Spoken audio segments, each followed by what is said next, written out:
Good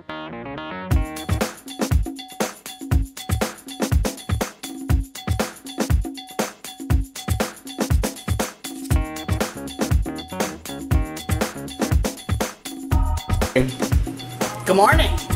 Today's a really fun, exciting day. Well, for me anyway, so I guess you're going to come along for the ride if you watch the video. Today's lesson is the priorities of they. This has been a very interesting week. I had 2 German Shepherds come the same day, and over I heard, they said to do this. They said to do that. They said you weren't supposed to. They said you should. They said you couldn't. They said. I said, who's they? Well, you know, other people. Okay? Other people. All right. How did their dogs behave? Oh, I don't know. Okay.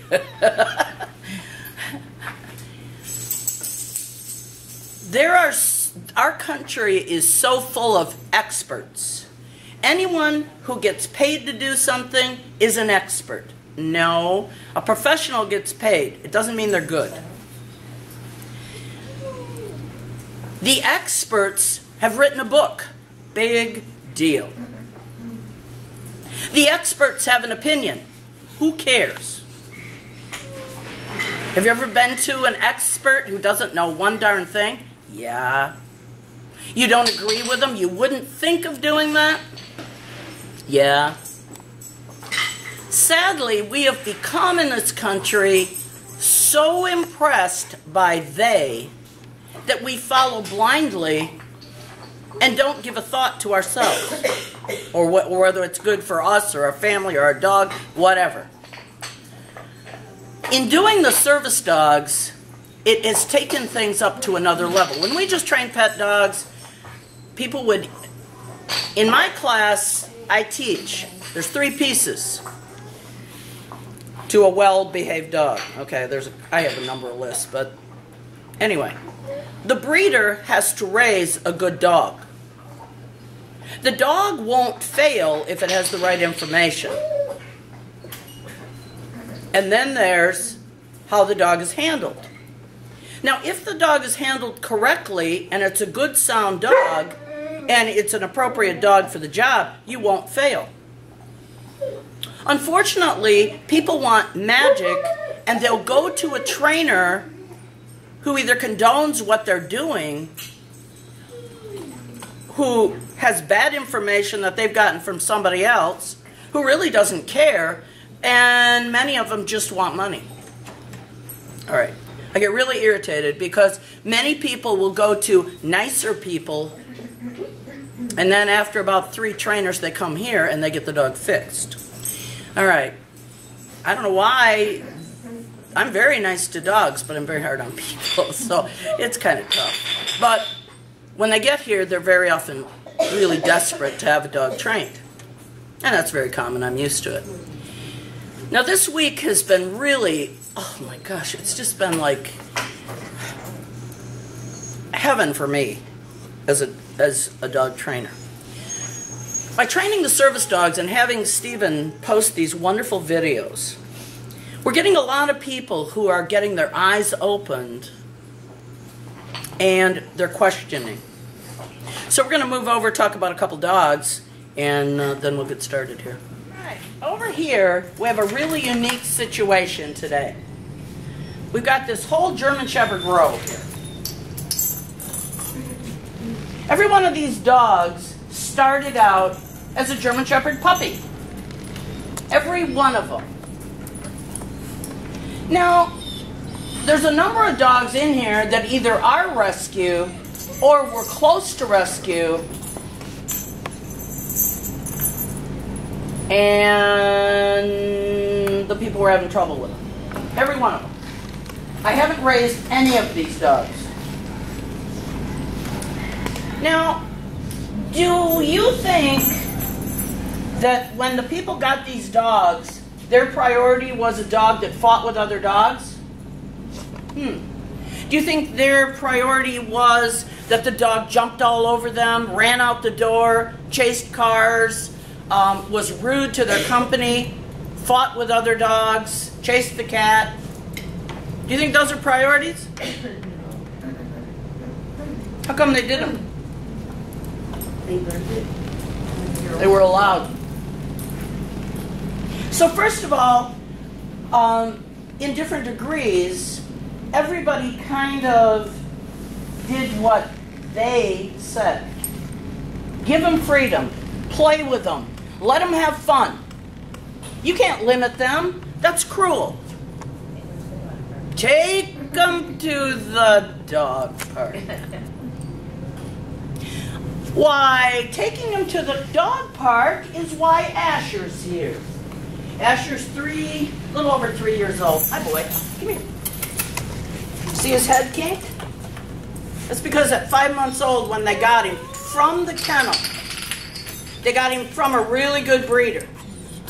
5 months old, they took him home, and they told these nice people that they should get this dog out and socialize him at the dog park. First day at the dog park, a pit bull bit him in the neck. And from that point on, hey, this dog has been afraid of other dogs. They couldn't have him in the same room with another dog because he would react so violently.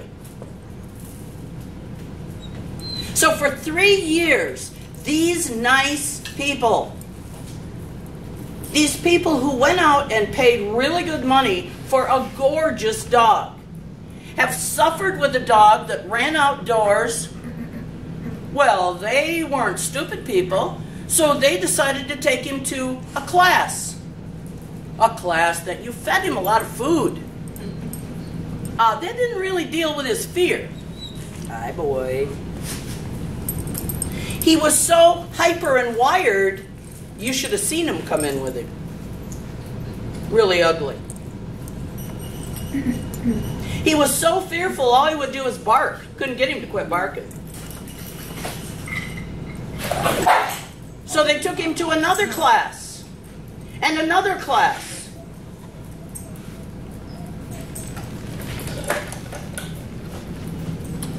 They mentioned the word helicopter. There are the more aggressive handlers who helicopter dogs. They take the dog and jerk it around and hang it.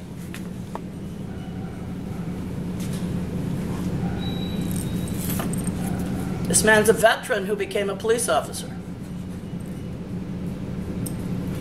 That's what that's what they said should be done. He didn't do it. But that was the trainer. Anyone who takes money is a professional. The people didn't do that. But the guy continues to do it. So they lived with this dog. They like the dog. In the house, he's fine. Except for when company comes. Except for he gets out the door. Except for they need to take him to the vet. Except for. So what they said didn't really work. This dog came for one private lesson. Now, as with a lot of people, they waited until it was kind of a desperate situation because the husband was having surgery. So they came on Saturday for a private lesson and brought him back on Monday because the surgery was a go.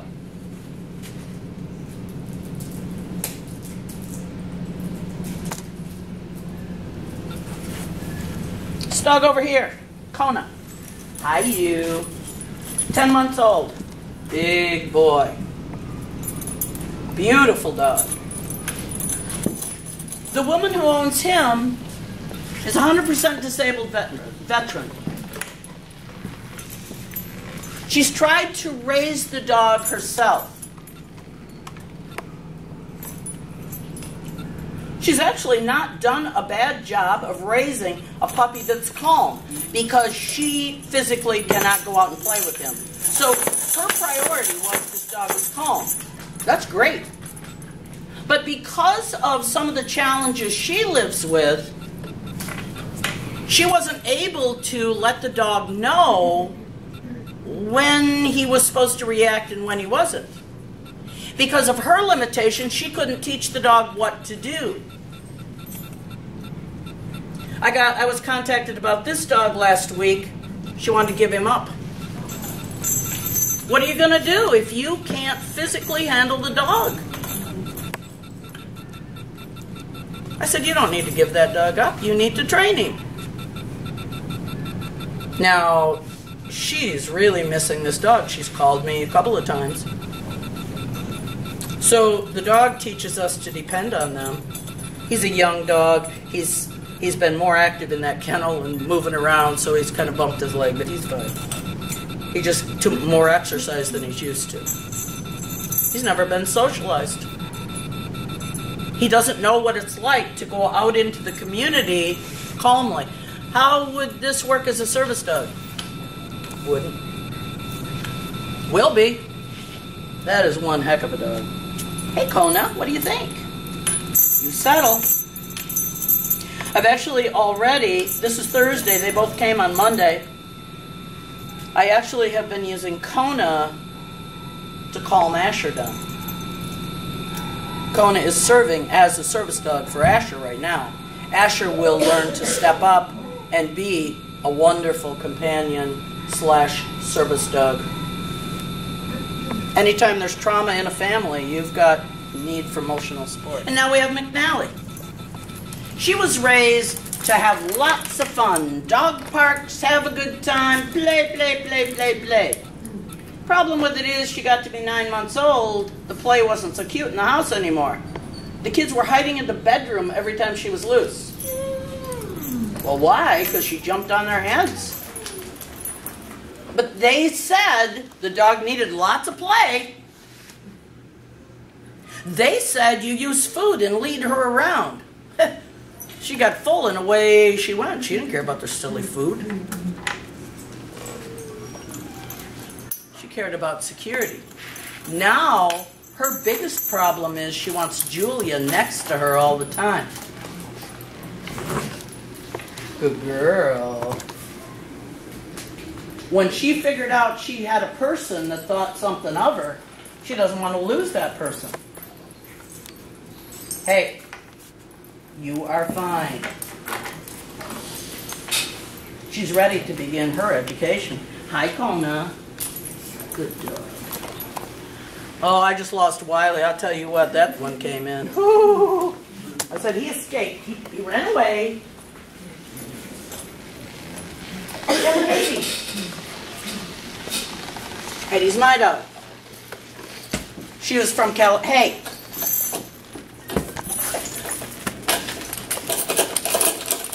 This is actually our priority. Now she's calm, but she wants to work. That's our priority, not they. They didn't say that. They said this dog needs to learn schutz and work. And she did, at a very young age. They were agitating her and they were getting her really hot. Sadly, she wasn't hot enough for them, so they sold her to a nice family with a child. How do you think that went? She nipped at the child. It wasn't a bite, it was a nip, but it was a bite legally. If that dog wanted to really bite that child, that kid wouldn't have had a face. But our society, you know, they say, if the dog bites at all, no matter what you've done with it, they say it's the dog's fault. This dog's priority was to be protective and control. She is. She's a wonderful dog. She likes to work. Easy. She's the one actually that I use, or we use, to get Kate to be just a little bit more up. Good girl. Over here we have Hamlet. Hamlet's another victim of they. Kathy comes here, she started coming here about 1.5 years ago, I guess. Very, very nice woman. I wouldn't be surprised if one of these came. I mean, these are all really good shepherds. All right? She had gone to 3 different trainers, and they all did it their way. Quiet. Enough. Enough. Thank you. You're fine. Good boy. Good boy. If you haven't had any socialization, everything is scary. Especially pit bulls. You should have seen him. We had Mary in here that night. He was just in a panic. Made her lay down. What? You mean they're not all mean? But they said. He was just in shock. He'd never met a pit bull that was nice. Sounds like society, doesn't it? Kathy was bound and determined she was going to train this dog herself. Now, she has a bit of a hearing impairment. How do you train a dog to alert for things you can't hear? So, she took this dog to trainers. The first 2 were pretty ineffective. The last one threw treats at him.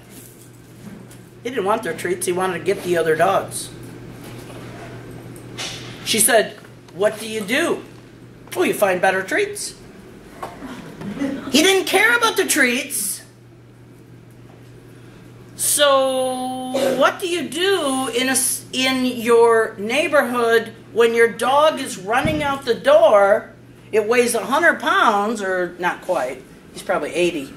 Runs out the door after people going by, after joggers, after kids, after... What do you do with that? They didn't tell her that. Get better treats. Cool. You figured out what it was supposed to mean, didn't you? Now we got Kathy educated, and she was still determined she was going to train the dog herself. I said, "Kathy, you can't. If you want this dog truly to be a service dog, then you need to leave this dog for a month so we can take him out and teach him." That 1 month, this dog got such a rude awakening about what the rules really were. And now he's been to Florida with him. He's been in hotels. He's been all over. He goes into restaurants. He goes everywhere. Same dog. So again, they were wrong. Okay, get your dog out, Carolyn. You have another they dog. Come on, Tut. Come on. Come on, Tut. Let's go. Get me. Good boy. Come on. Good boy. Good boy, hi, Kate. Come on. Good Poor dog. They got more than one now. Put up with them herders. The herder convention. Good boy, Tut. Hi, baby girl. Good. Back. All right. Back. Good. Easy. Let's Sit. go over here and babysit. Hey, Wait. you're fine. Kona? Kona. Hey, hey. You're fine. Now you settle. Okay. Tell us about they. Well, I grew up, my parents, when they had dogs, would take them to obedience training. Okay. And they would go through 6 weeks of a class.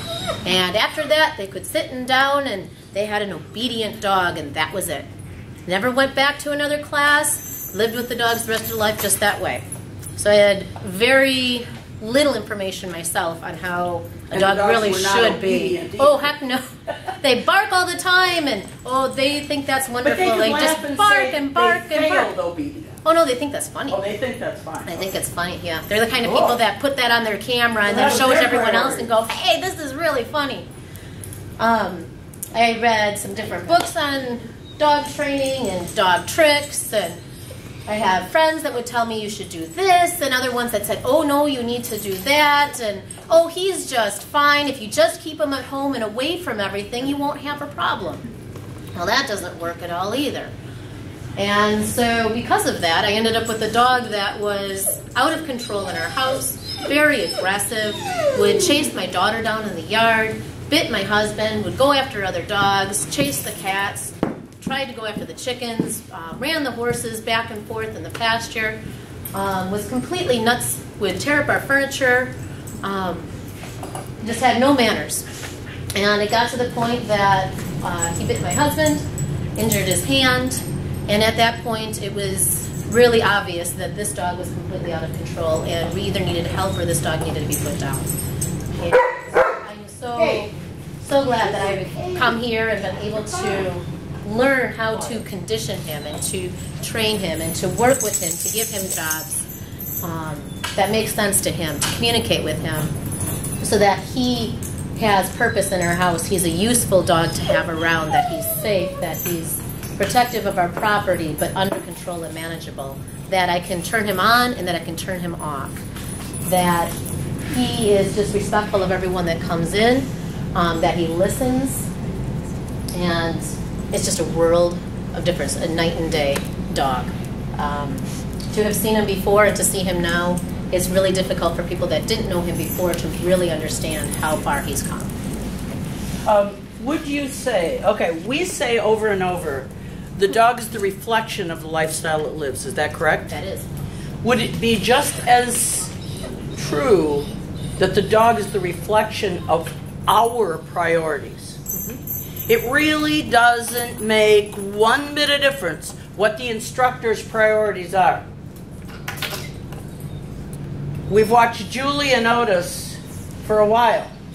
Julie put a little video on Facebook of Otis stealing her turkey, licking the turkey. Yeah. That would not be my priority. But obviously, leaving things off the counter is not Julie's.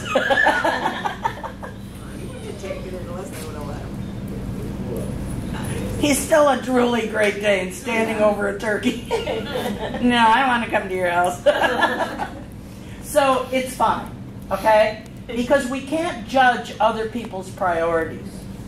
It's fine. But we also can't complain when our dog makes mistakes if we have not made it a priority.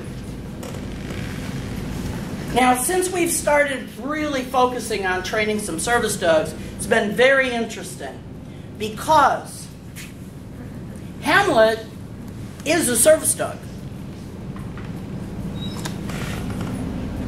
We helped Kathy get him where he's at. Kathy's away now. He's actually being boarded right now. So he comes back periodically. We keep him sharp. Kathy works in class when she's in town. They travel with him. So he comes back for bits of refresher because in their home they don't have the distractions. Hattie's being trained here. Not as a service dog, although she could be. But our priority is more performance right now. But she's accepting of limits, and that's the priority here. Asher, his priority will be to be a service dog.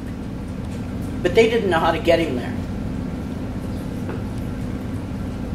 In this dog, it's more educating the people. These are intelligent, nice people, well-meaning. They're good people. They just were given bad information. This dog will be a service dog. His owner wants a service dog. She needs a service dog. But at 10 months old, this dog is way too much dog for somebody who physically can't handle the dog. Kind of like Julia. Just like that. Because McNally is way too much dog for someone who needs a service dog to deal with. Now, since we've been talking about this, and Stephen's been putting these videos, there's been so many people who have a real interest in service dogs. They're being given really bad information. Because somebody says, I train service dogs, you need to look at their work. You need to not just take people's word for it. That goes for training too. It goes for education for your kids. It goes for anything you do. Oh, I've been doing that for years. Yeah, but let me see some results. Don't take people's word for it. A good service dog really is not that difficult to train when you do it correctly. But if what they're telling you is you've got to work harder than the dog, then you don't need that dog as a service dog. If they're telling you you have to do this and you have to do that and you have to, I'm sorry. That's way too much work. A service dog is you be calm at the... You're off duty. Good girl, Mary. Otis, look at that. As much as I pick on Julie, look at that. Fargo. I know, you're very cute. Fargo had a big hematoma in his ear. That's why he walks weird right now. So he's had surgery, but he's doing good. Aren't you? Yes. Hula's learning to be a very good little dog. This is what, her second week, third week? Third week. Johnny's learning to be a very, very good companion. McNally is doing super. She's not there yet. Kona's a beautiful boy. Now, when Kona came, his toenails were really, really long, so you can see his feet are kind of down. His pasterns are down. He needs cottage cheese. Asher has settled down beautifully. Hades, wonderful. Hamlet's awesome. Aren't ya? Just about his limping. My dogs, because they're boys and they're big, lanky dogs, when they're about 10 months, they often get panosteitis. And I just wonder if it's... It's bed rest and it's calcium. Yeah, and it's... I wondered about him doing it. I have no doubt in my mind that's what it is. I said he needs calcium. But his toenails are really long. So Carolyn cut him yesterday, so his, he's compensating. He's just a big boy. And he really is.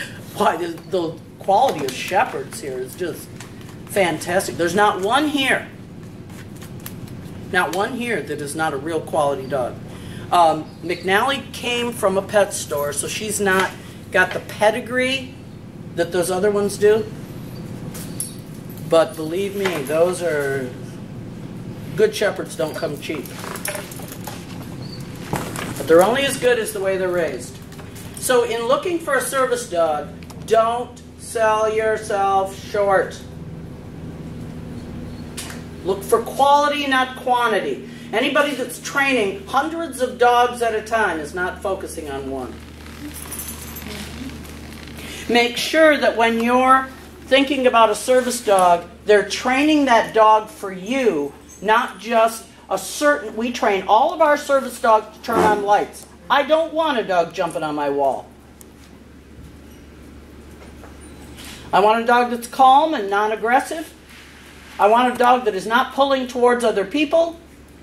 I won't tolerate that.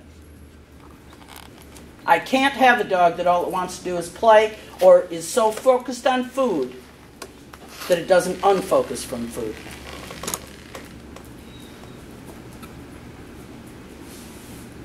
There'll be a lot of information on this site from now on. We also have opened up the ability to discuss and have a blog on the website. It's QuansaKennelsIncorporated.com. We actually answer questions on there, and lots of fun stuff. So I hope you found this enlightening a little bit today. This is very important because it is about priorities. It's about your priorities, not the trainer's. If somebody chooses not to do what I say, it's fine. But just remember, they have to live with it. So You can't use somebody else's priorities. My priorities are different for each dog we work with. They're unique. Haiti, Julia would not want. Haiti is a high drive dog, and I want her that way. McNally is a high drive dog that's learning not to be high drive.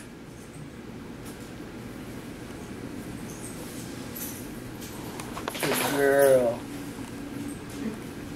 And she's learning well. Alrighty. That's what I know about the world. Pretty cool. This was such a